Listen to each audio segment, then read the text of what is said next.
Welcome to this week's Treasury Career Corner podcast, where I interview Treasury professionals about their Treasury careers. Each and every week, I talk to them about how they've built their careers, where they are now, where they see both themselves and the Treasury profession going to next. Let's get on with the show. This week's show, I'm joined by Ara Hamamjian, the Executive Director and Treasurer at BioMarin. Founded in 1997, BioMarin is a global biotech company dedicated to transforming everyone's lives through genetic discovery.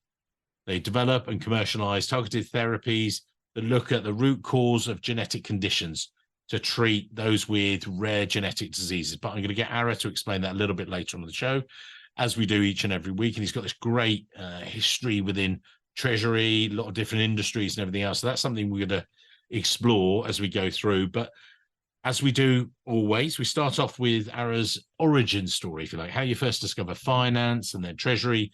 You've got some great companies in your background, so we're going to walk through that. Take us back to I know it's a dim, distant past, Ara, but take us back to the beginning, if you would. Over to you, sir. Certainly, and happy to be here, and thanks for engaging. It depends on how far you want to go back, I suppose. I'll do the best with the memories that I have. Well, university, and then because obviously you've got an economics background degree, but of course, did that then lead you into finance and Treasury, or how did it all kick off? Yeah, no, I stumbled into it, but found a passion early on. So was studying economics at university, and actually took the role of treasurer for my college fraternity. That would be my first foray into the career. After I graduated, I actually went to work at an asset management firm. So got quite familiar with primarily the equity markets, but understood currency a little bit at that time. Found that I liked it, found that I liked engaging with financial partners. The thing that was hard for me was the cold calling and building a business. So actually in around 2000, timed well to the dot-com bubble, I decided to leave and try to figure out what I wanted to do next. And took about a year and a half, 2 years of different consulting and contract work before I saw a role at Hewlett-Packard come up as a treasury analyst doing cash management. And I figured, well, between my deep college experience as a fraternity treasurer, I'd give it a go, and was lucky enough to start my career at HP. So you were doing that just after the turn of the century. Was that post-Agilent and the spin-off of that, or? Yeah, it was post the spin-off. It was actually during the time of the HP and Compaq integration. It would have been 2002. Fall 2002 is when I started. And talk us through that. People, I'm talking to you through an HP computer today. So there you go. But with HP, I know the firm rather well. But for those that don't, can you give us an idea of what HP was like back around then, and then how it changed throughout your time? And then we'll link that into your Treasury career, if you like. The HP way was a known cultural corporate culture. Yeah. And so I found it quite fulfilling both to have a large population of employees that were, call it legacy, so 15, 20, 25 year plus folks, understanding the history of the company, but they were also in this period of merging with another large company, sort of redefining some of the organizations. That included hiring into Treasury to account for a new, much larger company. And over my sort of 8 years there, the company was acquisitive as well, which led both to differences in experiences, M&A integration. They created quite a bit of development from a professional perspective, just because of the growth of the company at that stage, and integrating different cultures and different profiles of team members. So I found myself in 3 different roles during that time, which was a great way to sort of move across the Treasury function and get different types of exposures. And how was it structured then? Again, I'm trying to put it to one side. I know how it was structured because I've recruited for the group. So I, in both the UK and across in the US, with a lot of the people were transferring as well. But, you went treasury analyst up to treasury manager. Was that a program that was there, or what was the size of the team in Palo Alto, I think? Oh, sure. Yeah. I'd say the global treasury team was between 90 and 100 people at that time. I moved within what was at the time called the Treasury Service Center. So that was sort of your traditional daily treasury operations, FX back office, sort of debt interest rate, settlement and back office as well. moved into a project management group, which was at that time primarily focused on either large global projects or M&A integration, which is what I tended to spend a lot of my time on. We'd acquired a company called Mercury for, I vaguely remember, somewhere in the $4 or $4.5 billion range. So that was a great way to see across the functions outside of sort of core treasury, the typical legal, business development teams, accounting, of course, and onward. And then actually moved into foreign exchange sort of strategy and front office team. So that would have sat within debt, capital markets, FX group. And then you would have had outside of that another dedicated sort of IM systems project management team, plus of course the benefits plans and onward from there. If I know it's a while ago, but it's a great way to sort of a great foundation for your career there. Someone listening today and they're looking at it thinking, well, should I go to a big corporate like an HP? In the UK, you've got people like Shell and big mega majors and things like that. Or for you, that was very positive. But some of the people say, well, actually, no, I'd like to be in a smaller treasury. What do you feel that, say, working in a group where there was 100 other treasury professionals gave you that?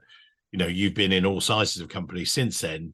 But if you reflect back, was that the ideal foundation for you, or what do you think? For me personally, it actually worked out beautifully. I needed to get grounded in the sort of core of treasury and build depth of expertise. And what I would say in a larger company like that, when you've got sort of loads of experts that can mentor and develop you and train, you're well set up for that sort of format of learning, which might be focusing on a handful of core functions and becoming, again, call it a deep expert, and then looking for opportunity to rotate within that larger corporate. I still keep in touch with folks there, and I still think that's part of their innate culture, is this development and rotation opportunity. So it worked well for me at that time. For someone else, a smaller group where you do a bit of everything and sometimes, find one or two areas of passion that you want to get deeper into is a good model. That pace might be a different pace than HP would have been at that time. And that's sort of where I've found myself after HP, is going into these sort of 8 to 12 person groups, maybe even 5 at one point, come to think of it, and sort of jumping throughout the functions. Frankly, between calls, you're moving across groups. And so you've been there 8-9 years. What was it? Was time to move on, grow? How come the move? A bit of everything, a bit of circumstance of, certainly where I was living, where I was at in my life, and also wanting to go to something smaller and see different aspects of treasury maybe more quickly at that time. I'd been pretty focused on building my network, understanding what was out there, and it was a bit eye-opening. Again, that was my first treasury role at HP, and started understanding how the function existed at all different types of profiles of companies and at different levels where you might see a bit more of the treasury function. And that was ultimately what was appealing to me, what was having more of the treasury function either directly under my, remit, or having more exposure to it. And so at that time, the Levi Strauss opportunity came up, and it was FX, it was international cash management, liquidity, some investments, and that was appealing, along with the brand itself, which I thought was very cool at the time, and still is. Yeah, no, still is cool. But you were also involved in a transition of international treasury ops as well. In fact, I just talked about this last week in Chicago, that one of my past candidates' clients, he sort of neglected to sort of mention that on his LinkedIn profile and everything else. And you were right at the heart of things, but transitioning stuff, that's a great thing to do. It's challenging and things. How come you were transitioning treasury operations Brussels to San Fran? What was that like for you as well? And any key learnings from that? That was a unique experience for sure. Levi's at the time was, again, kind of going through a little bit of a refresh in terms of the brand. That would also have some restructuring involved. And at the time, they really wanted to focus on centralizing a global treasury team to San Francisco. So me and another colleague actually went out and spent a few weeks in Brussels, understanding what they what they did on a day-to-day basis. So a lot of it was FX focused, but obviously international liquidity and intercompany, and essentially bringing that expertise back sort of in-house to San Francisco. I'd say that the learning there, I mean, the first one is amazing to have an international experience, even if it's for a few weeks. I'd encourage anybody who in particular is in a global treasury function to think about a way to get that exposure. The other one I'd say is when you're in particular transitioning, someone's role, understand the dynamic of the people you're working with and kind of be respectful of that. A lot of times people just think, oh, train me, hand over the task, and I'm done. They don't necessarily think what that impact is to the person that you're potentially, quote unquote, taking the work from. So I'd say be considerate of that side as well. And can I just double check? Levi Strauss, I just see it as the clothing retail brand. Is that right? Is that the predominance of it and things? Exactly. Jeans, clothing, accessories, but they have a number of brands within the company. And so they've grown substantially since the time I was there. I want to say there were about $3.5 billion of revenue at that time. And I haven't looked lately. I know they went public as well since I was there. So the company has changed quite a bit over the last 12 years or so. And so from there, and again, I'm doing these, quizzing, because the worst bit is I know Hewlett-Packard very well. I know Levi Strauss very well. You and I take it for granted. And then I sometimes find myself questioning. And in a way, if a company is less well known, it's easier for me to ask a question. I'm saying, well, explain a bit more. And, and in a way, that's what we'll do with BioMarin a bit later. But you've got three amazing brand names, because then you went to Electronic Arts. Can you, again, explain what the company does or did at the time and what the scope of it? A brand I know well, and I think a lot of people do, but I think it's interesting how maybe the treasury was different in all three. But let's just do, I was about to say EA Games, but not Electronic Arts. What was that like? Yeah, so the transition to EA was a couple things, and you hit on one of the areas that I had considered over time, which is I tended to focus on brand names that people do. My joke is those sort of made for easy cocktail party conversations. Yeah. At Levi's, it was, oh, are you wearing 501s or 559s? At HP, it was about the laptop or the PC you had, and that often devolved into my computer has crashed and can you help me? Oh my God. Yeah. Now, EA would have been a global video games company. And yeah, people say EA Games or EA Sports, but it would have spanned quite a bit larger than just a handful of games. They were publishing, I think, 15 to 20 games at the time.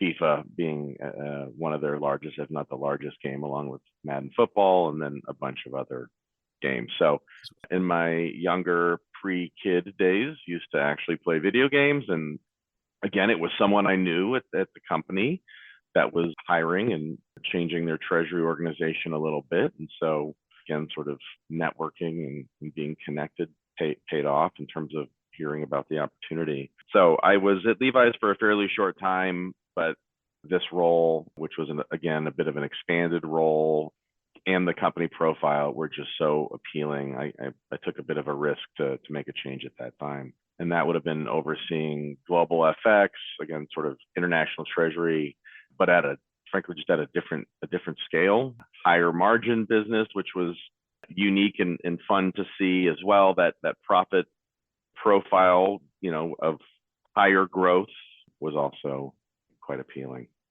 What about size of team? Because when you were HP, as we alluded or talked about there, you're part of a group of 90 to 100 people. Levi, what sort of size were you there globally? Yeah, Levi's was about 12. And I might touch on that point because it's an interesting one. It was a bit of a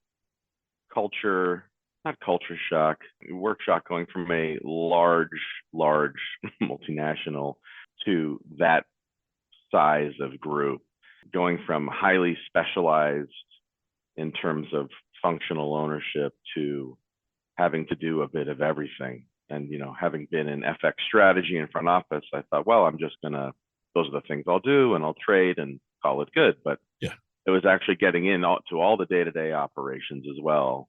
And frankly, taking a couple of zeros off the end of everything I did. So it took a little bit of time. And then again, having grown up in large corporate, found that I liked that sort of small, medium-sized group. And electronic arts at the time was sort of, call it 8 to 10 people.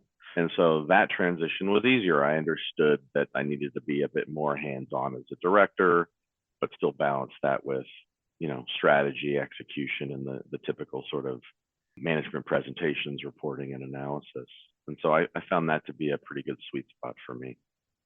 And as Treasury Director for Cumberland Electronic Arts at the time, what were the key things for you to be focusing on with a smaller team? Again, I've sometimes talked to people that when you're in a massive team, you're sort of part of that and you've got your roles very specialized and everything else. Where you're Treasury Director of with a smaller team, you've got to focus on different areas, or there's only so much you can focus on. What was that like for you when you were setting direction and things like that? Yeah, I mean, there's another dynamic there, right? Which is going from sort of leading people or, dotted line managing folks to directly managing 2, 3, 4, 5 people. So you do have to change your mentality from this individual contributor, subject matter expert, to more of a coach and mentor.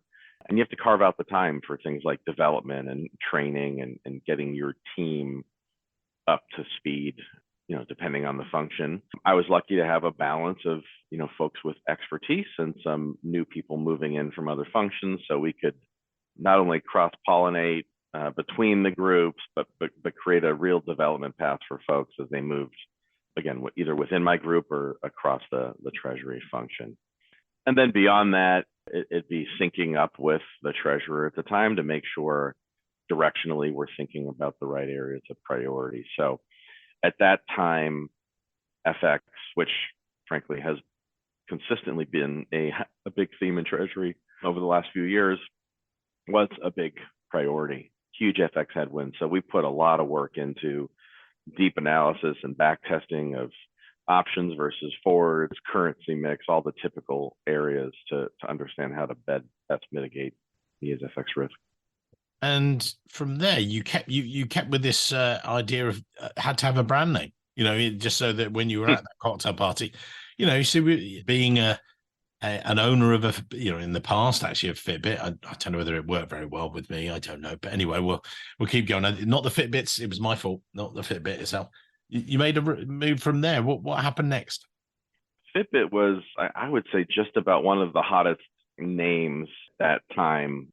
You can think of the personal fitness tracker path from non-existent to sort of all the headlines was, getting your steps in. And again, an ex-colleague and someone I'd known was leading the treasury function at Fitbit, about a 5-person team, hyper growth company, chance to go smaller and get broader, which was incredibly appealing to me. The role was in San Francisco, which was kind of a vibrant place to work, and it had a lot of appeal. The brand itself was, again, super strong, and I think at the time I was probably on a personal fitness journey as well, so it really resonated with me, and so I made the change. And talk us through that role then, and headcount, because you had a broader role there as well, which was started off within Treasury, but then it was Treasury plus. Talk us through that. Yeah, I think part of the appeal of the smaller group, as I mentioned, is this idea that you can get more involved with all aspects of Treasury. So certainly as the assistant treasurer, getting more line of sight, in particular to the capital markets side of the shop, was incredibly appealing. Fitbit was trying to balance that organic growth and sort of BD M&A profile. So that would imply at any given time there might be a need to do some financing and raise funding. They also had a credit revolver, all the complexity of a much larger company with revenue growth in the 1.5 to 2.5 billion range over the sort of 3 years I was there. 5-person shop means everyone's doing everything. much smaller company means you're connected to everyone on the floor, which might be the entire G&A subgroup of functions.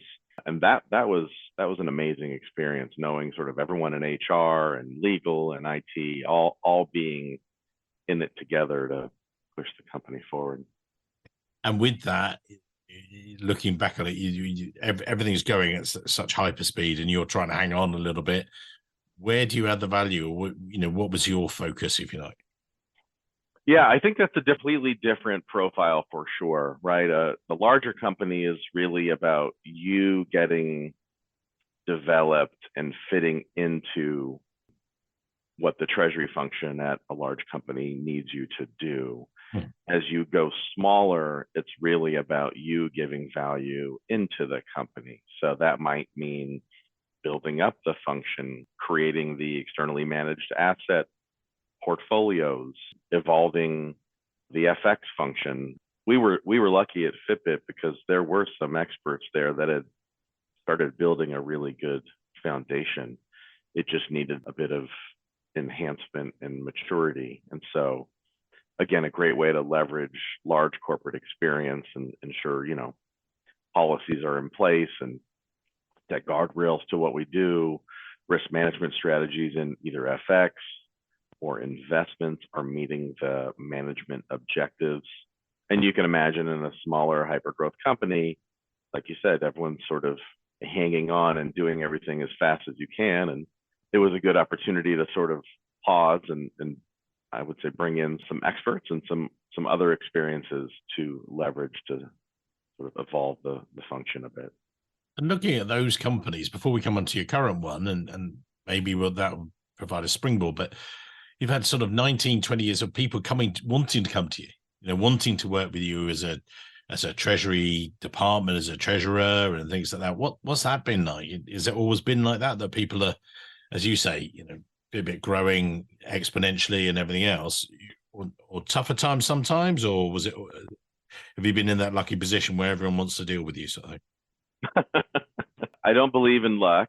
No, of course there's luck, but yeah. I think you have to put yourself in a position, in the best position possible, and then luck and timing happen to kick in. Look, I would say from a professional perspective and the companies I've worked at, all of them have had different challenges or times when stress is at maximum capacity, and you can always sort of work through that. I'd say in those situations, if you surround yourself with the type of people that can support each other and develop, a group like that is so resilient they can rally through almost any kind of business adversity, let's call it. So for me, what that's meant is I've tried to build relationships everywhere I've been and maintain them throughout my career. That's fun from a personal perspective to get together and keep in touch, but it's also great from professional, right? It's easy to pick up the phone and say, how are you guys handling your investment policy given the rates environment and a handful of bank failures? And you can get to any number of companies fairly quickly and get perspective without struggling to find a way for that candid feedback to flow back to you. So it's been quite beneficial, I would say.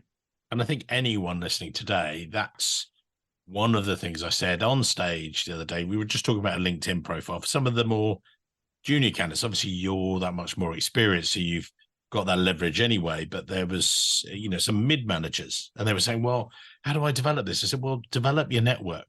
And the key part about it is network. It's not easy. I know you've got your day jobs and everything else, but as you say, then as you've developed your career, you've collected all these great connections on the way that you've got an issue about, your cash flow or something with your credit facility. You're thinking, oh, I wonder if somebody else, oh, hang on, I'll pick up the phone to Bob or Mary or things like that. Do you find that very useful for yourself? Yeah, I mean, I would say one of the themes that I will probably push here is this idea of networking as a key part of your career development. And again, living in a corporate bubble rarely is the best thing, both for you professionally and for the company itself, right? So I'm an active member of the Life Sciences Treasurers Group, which is part of the NOI Group. I've been within that networking group for going on over 10 years in some form or another. That's one way of building the relationships. Again, changing roles has its challenges, but also has its opportunity in terms of getting diverse perspective, not only across industry, but within different sizes of groups. And then whenever I can, whether it's, the local Treasury Symposium or one of these international organizations that comes, trying to attend those and making a point of listening to what other companies do. And you can always choose not to do what they do, but hearing about how other companies and people tackle, frankly, a lot of the same challenges is kind of critically important to your development journey. Fantastic. Well, I mean, that could be an episode in itself, but we're going to keep going. Ara, then you'd had enough of these household names, but just before COVID and everything else, you joined BioMarin. Can you explain who BioMarin are and then your role there and everything else? Absolutely. So it's not the most well-known name, almost by definition, right? It's a rare disease company. So it's in the biotech space.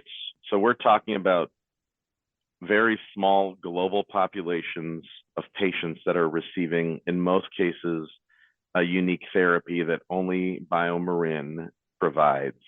And I think that's one of the core sort of passions of the company, is this genetic disease discovery and treatment to folks that would have never had a path to an improved quality of life. So the company is in Marin, which happens to be where I live as well. And so how the role came about was, actually, I had known my predecessor who was retiring, and I knew a couple of other folks in the company. And it was an incredible opportunity, not only because of the company's mission and what we do, but also the scope of the role was quite appealing. So a larger treasury function with existing sort of debt and capital markets, all the complexity of a much larger company, but still in that size where you were going to get to know folks and be connected throughout the organizations. It was a bit of a change from my prior experiences, but it's been fulfilling in a completely different way, just simply because of what the company. And you joined the group prior to lockdown and everything else. What was that like for yourself? We sometimes touch on it, but you were making that move, you joined it, and then everything happened and everything else. Talk us through that, if you would. Yeah, so that's a good one. That one I'll go with. My timing was lucky, right? I had a chance for about 8 months to be in person and sort of build up not only my understanding of the business, but just the relationships across the functions. So 8 months on site, and then lockdown March 13th, 2020. And we made the transition pretty darn quickly to operating successfully on a remote basis. Actually did a convertible debt deal in May 2020, right when the kind of markets opened back up, and again, completely remote, multiple functions coordinating over Zooms, throughout the day, engaging audit committee, board, etc. So that was within the first few months, and I think the company found that people could operate in that way successfully. And for me, again, I was fortunate enough to have had some on-site time and really get into the culture of the company and get a better understanding. Over the last 3 years, brought folks in either within my team or across other functions on a remote basis. And we're now in this, and have been for a bit, the hybrid model. And so it's been wonderful to reconnect in person and frankly just meet people that had been hired remotely that for the first time you're sort of seeing in a room. What is that transition like now? What are you focusing on in that hybrid return, if you like? I was talking to, and we're doing the AFP in San Diego later this year, when I'll be with Leanne Perkins, who works 100% remotely for Specialized Bikes, California based. She's in Texas. And then you got Joel Campbell, Trevi Pay. He's, likes some of the hybrid and likes being back in person and coaching the junior team. So you got a balance between the two. With yourself, what are you seeing is nice about hybrid, and what's working for you guys? Yeah, I think each function has a slightly different flavor of how we're handling it, but for the most part, hybrid models what's working best. So that's the 2 or 3 days on site, the rest is remote. To be fair, I've got two folks in Dublin, Ireland. So effectively, they are remote to me the entire time I've been here. So everyone already operated in one form or another on a remote basis before the pandemic, if you had any international presence whatsoever. And we all survived with phone calls and emails. So I would say most folks with international experience were already trained in how to sort of adapt to this environment. And then obviously the pandemic accelerated it. You had to do it locally. But for the most part, BioMarin is a hybrid culture, and I've found it to work quite well, making sure we sync up in person, and you could expect that maybe there's going to be a complicated conversation or a hard conversation or something where you need to align with the other group. I find it best served in person if possible.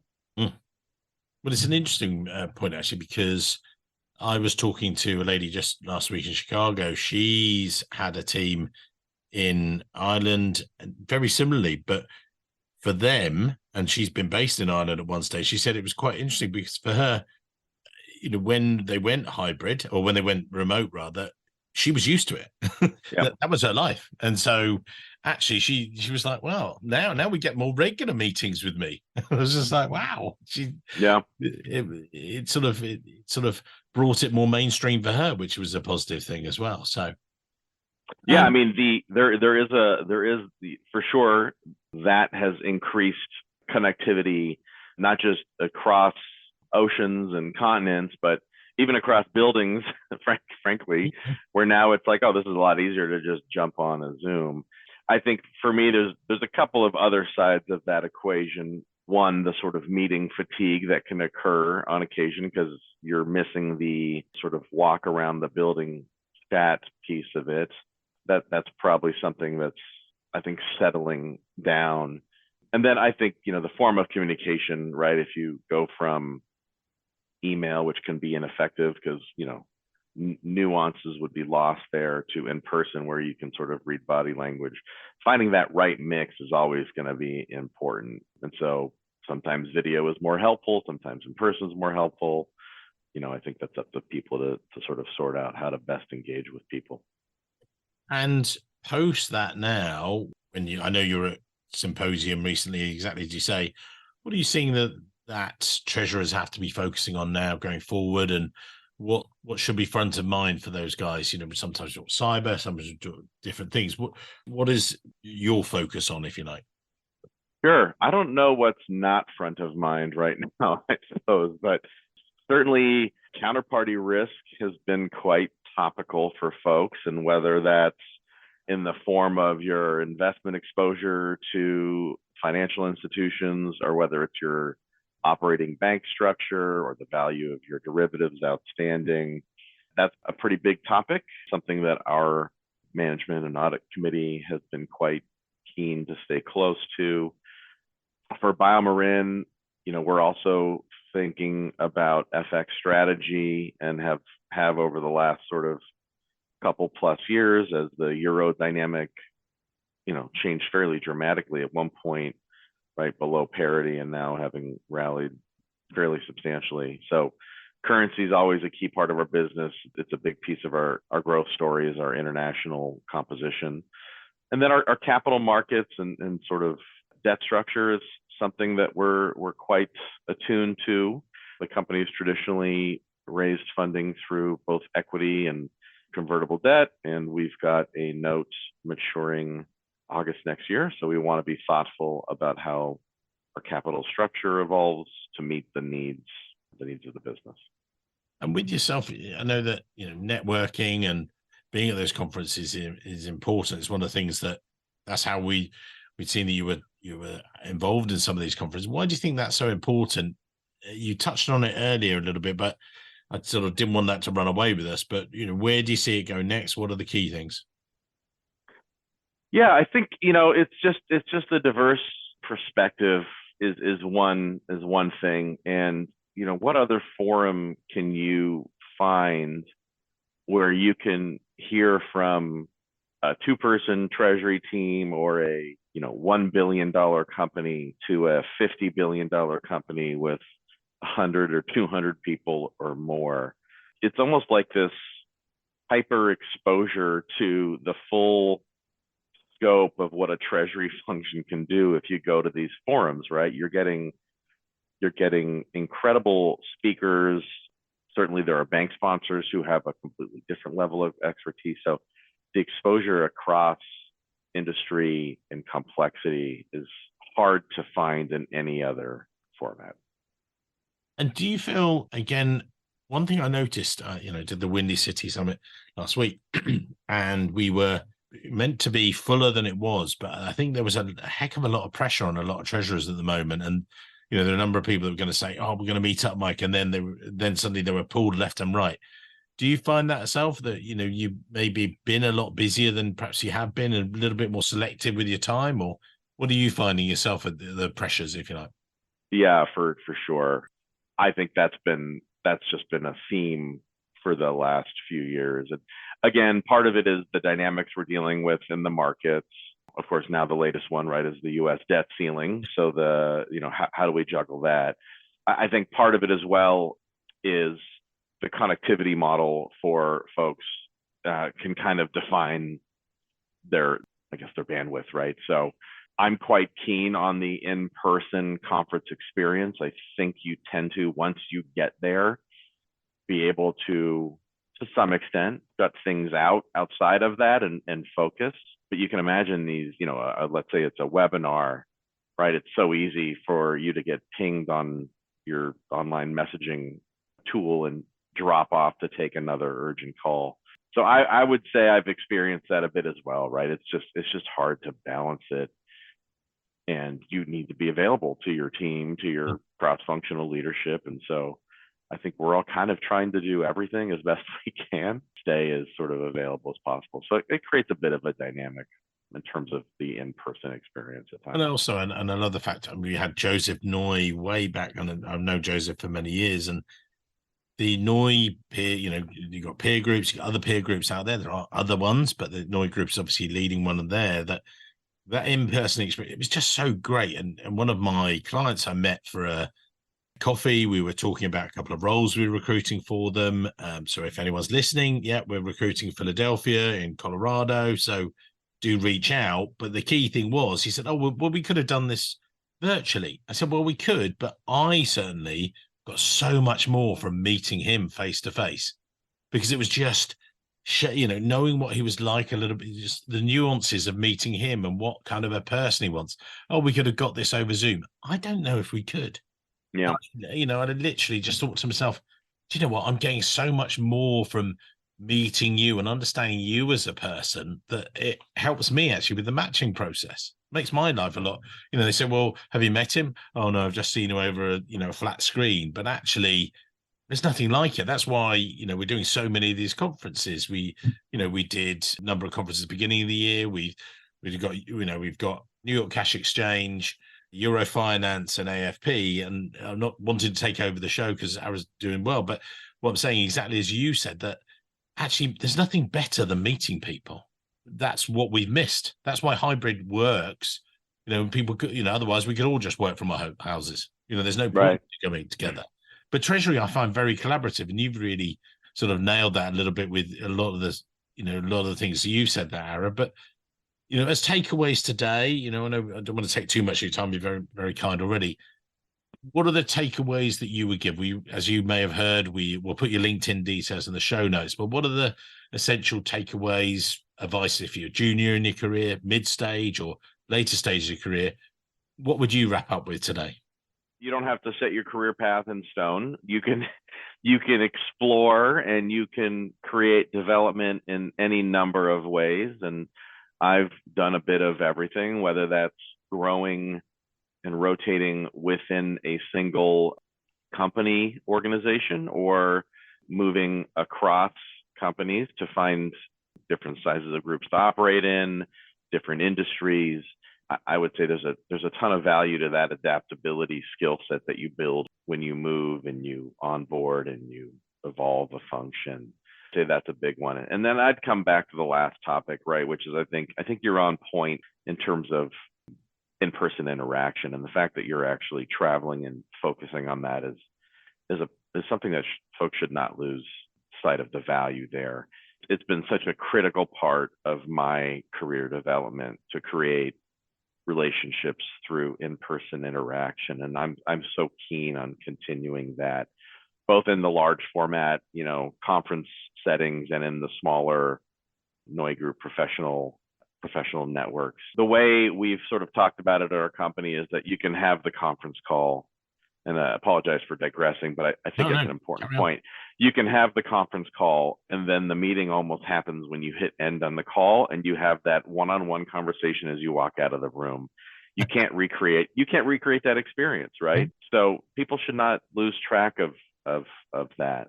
So for me, it's networking, it's in person, and it's development, whether it's industry or group size or function itself. Those would be what I would really advocate for.